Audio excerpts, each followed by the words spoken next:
An elder once told me that the strength of who we are as Indigenous people comes from the fact that we speak from the heart, and that for thousands of years we've passed down our traditional knowledge, history, and culture. So in that spirit, today I would like to start by sharing a very personal story with you. March 21st, 2006 was a day a lot of things changed in my life, and that was the day my life really started, because that was the day my nephew Ethan was born. And what I remember so vividly about that day was sitting there in the hospital, holding Ethan for the very first time and being so overwhelmed with this kind of love like I had never felt before in my life. You know, it was the kind of love where I knew I would do anything to make his life better. In that moment, I also realized that although he was born only hours before, that because of who he was, being an Indigenous person, that he would have to face some very daunting circumstances, not unlike the ones I had had to face growing up. If we're going to have a moment of honesty here, statistically speaking, I'm not supposed to be on this stage. Growing up, I didn't actually realize that being an Indigenous person was a difficult experience. For me, my childhood was filled with memories of days spent on the lake fishing with my dad, in the bush learning about wildlife, eating smoked moose meat. And in the summertime, I even got to fall asleep listening to that sacred beat of the powwow drum. As the youngest of 3 daughters in a single-parent household, I won't deny that we did face many hardships as a family, ranging from substance abuse to suicide. Times in my life, like at the age of 12, and because of some family challenges, I was essentially left physically and emotionally alone. Or at the age of 14, the first time in my life, a thought of a world left better without me crossed my mind. I didn't realize that most Canadians didn't face these kinds of challenges on a consistent basis. At the age of 15, a small but impactful course correction happened in my life, and it was a moment by chance and completely out of my control. A friend of a teacher decided to swing by and teach my class about some development projects that he'd done in other countries, and this really piqued my interest. So after his presentation, I went up to him and we chatted, and he became the first person in my life, in this really raw heart-to-heart moment, that told me that he believed in me, and that I was an amazing young woman. And this came at a time in my life when I really needed to hear those words. And this planted a small seed inside of me, a small seed that eventually grew into me working through a lot of insecurity and taking a number of leaps of faith, eventually becoming the first person in my family to earn a post-secondary education and leave my small community in northern Canada. And like most university students, during this time is when I also started to travel, and one country quickly turned into 20. And some of my fondest memories were of working with Indigenous groups on many of the world's different continents and learning about their cultures, their rich cultures. And through these experiences, I realized, sadly, that in many other countries, Indigenous people weren't really thought of as an integral part of their nation's history. Instead, I found, more often than not, they were labeled as a development problem and kind of swept under the rug as something to be dealt with. So this really sparked a curiosity in me to come back to Canada and learn about my own community in a more focused, yet holistic way.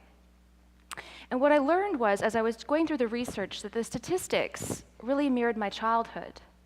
You see, I'd always grown up knowing about residential school systems. In fact, I actually grew up just down the street from one. But I did not fully realize the profound legacy that years of abuse and attempted cultural assimilation had left on my people. And so when I read things like 40% of Indigenous people live in poverty, I pictured the face of my neighbor waiting in line to cash his welfare check. Or when I read that we can be up to 8 times more likely to commit suicide, I pictured the face of my family member that took her own life. Depending on where we live, we can be more likely to drop out of high school than finish it. Our unemployment rates are 3 times as high. We've all heard this story before. And through this, I realized that Canada really wasn't much better than the rest of the world in terms of our treatment of Indigenous people. And I really couldn't reconcile this idea of how we think of ourselves as Canadians, myself included. We are a country so proud to wear that flag on our hearts. with the issues faced by more than 1 million people, men, women, and children in our own backyard. It's not something we like to talk about. In the fall of 2010, through another leap of faith, I moved from my small community in northern Canada straight across the country to Toronto. Now, being this small town girl in the big bad city, I did what most young single girls do, or at least what I thought they were supposed to do. And I signed up for Latin dancing classes. Yeah. Now, after one of my classes, one of my classmates and I, we went out for a bubble tea, and even that was such a big city experience for me. And as we were chatting, he asked me where I was from, and through that it came up that I'm First Nations. So this guy, who was born and bred in Toronto, was brave enough to tell me that I was the first Indigenous person that he had ever met. And this floored me, because in Canada today, we have 1.4 million people who are Indigenous. And keeping in mind that I grew up in a primarily Indigenous community, and this was the first time in my life that I'd ever heard anyone say that. So I went on to tell him about my Dene heritage. I told him about the broader Aboriginal community. I said, even when we say that word Aboriginal, it encompasses First Nations, Métis, Inuit people with over 50 different linguistic groups. As I was sitting there sipping on my bubble tea, I remember telling him how our population is growing at roughly 4 times the rate of the non-Indigenous population. More than half of us live in cities, and in fact, the largest urban Aboriginal population in Canada is here in Toronto. And that nearly half of our population is under the age of 24. So he's sitting there across from me, and he kind of leans in, and with this perplexed look on his face, he says, "Gabrielle, how come I haven't learned any of this before?" And that's when I realized no matter how much work I do in the Indigenous community, it really wouldn't matter until we all started to talk about it. I'm here to tell you today that there has never been a better time for us to have this conversation than right now. Because as Canada's fastest growing demographic that skews very young, we have this population tsunami that's coming, and it's about to hit our country. In the next decade, we have enough Indigenous youth coming of working age that they could fill up all the federal public sector jobs nearly 2 times over. So with 400,000 Indigenous youth set to become your customers, your workforce, your neighbors, we need to start having the discussions and making small but impactful decisions that'll have real economic benefit. The timing, quite simply, has never been better. And since this moment of realization, I've really made it my life's mission to be a catalyst for these kinds of conversations and plant these small seeds of change in the circles I've been so fortunate to work in.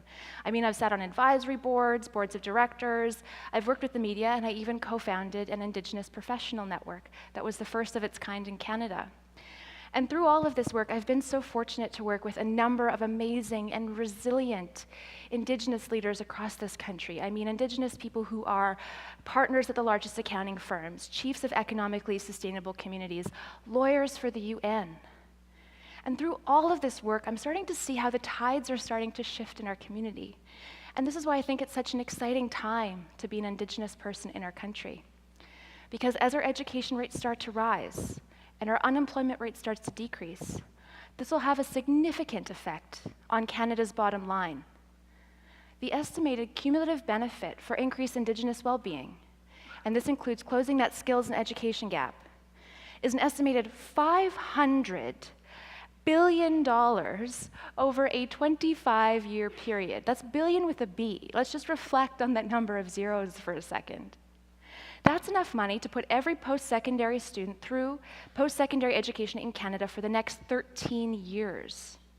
That's enough money to wipe out nearly half of our government debt. So clearly, there's a large opportunity cost for us to do nothing, for us to keep the status quo. But the good news is this disparity we see in Canada, that's an addressable cost. And here's where I start to have hope. Because the way I see it, as a country, we have this amazing opportunity in front of us on the table, but it's not going to start advancing until we talk about it around that table, whether at home when you're eating dinner with your families or at work in our boardrooms. Now, the issues I'm talking about are complex. They are going to require advancement in our policy, in our programs, in our private sector relationships, in the education we provide Indigenous, and just as importantly, non-Indigenous people. There is no silver bullet. By the year 2026, the 400,000 Indigenous youth I mentioned will all be of working age. And why is this critical? Because this means today, right now, we are at this sweet spot of time where we can live by the values we hold so dear as Canadians and be a country truly where every child has an equal opportunity to succeed. The year 2026 is also special to me for another reason. And that's the year Ethan will celebrate his 20th birthday and is about to start his adult life. For me, that's my end game. I never want him to face the things I faced growing up. I want him to feel loved, to believe he can be anything he wants to be or do anything he wants to do. And just as importantly, wake up every single day and be proud of who he is as an Indigenous person. My vision for Ethan's lifetime is something I believe is well within our reach. It's up to you and I to have the tough conversations and the courage to ask questions about why this is the Canada we live in and how can we do better. I really believe we write our history as a country every single day through the choices we make, through the things we say, and just as importantly, through the things we don't say. I want to leave you with a story that an elder once told me. On a sunny winter afternoon, this elder was walking through the bush in the snow with his son, who was about 4 years old, and he was teaching him about traditional medicines. And as they were trudging through this deep snow, his son slowly started to follow behind him. And as they were walking, his son said, "Dad, it's a lot easier for me to step where you've stepped." Each day, every one of us is carving a path. I stand before you, a young woman who's not supposed to be on this stage. 10 years ago, a stranger told a young Indigenous girl that he believed in her. And through 100 other choices, 100 other footprints, which were not my own, I am here. Thank you.